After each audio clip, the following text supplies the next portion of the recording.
Before we go any further with this investigation, I would like to warn you that as of now, this case remains an unsolved mystery. The year was 1980.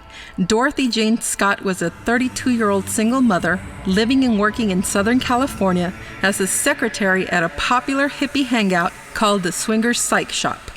She didn't quite fit in with the scene, though, as acquaintances would describe her as hardworking and compassionate, but a bit humdrum and deeply religious.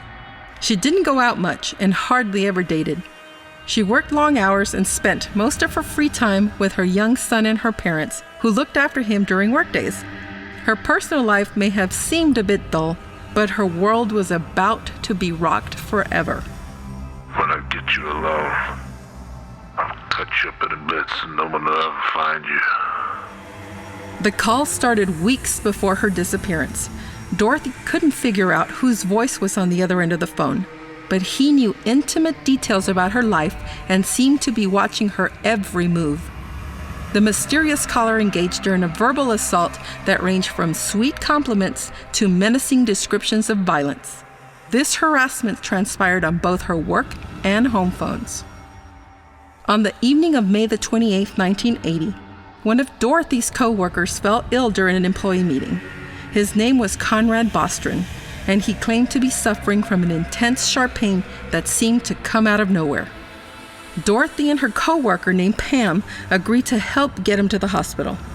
Doctors at this hospital discovered that Conrad had been bitten by a black widow spider, and after treating his wounds, were ready to discharge him at 11 o'clock that night. Dorothy told her co-workers that she would retrieve her car from the parking lot and meet them at the hospital's entrance.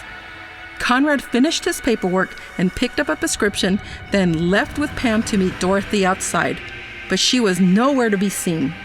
They were eventually relieved to see her car heading towards them, but once again dismayed when it sped up and trailed off into the night. Dorothy Jane Scott would never be seen alive again. But those menacing calls continued. Now that Dorothy was gone, the ruthless caller targeted her mother, repeatedly taunting her with details of her daughter's kidnap and murder, and often called her while she was at home alone. He claimed to be a jilted lover who had caught Dorothy cheating and thus doled out upon her the harshest of punishment. Police had the calls recorded and traced, but were never able to identify the caller or his location.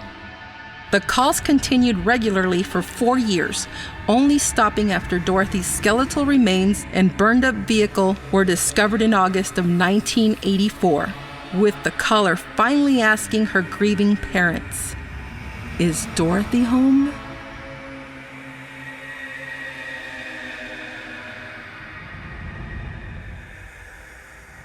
Thank you so much for watching. If you enjoyed this story, please consider leaving a like. I'll be posting new stories often. Be sure to subscribe so you won't miss the next one.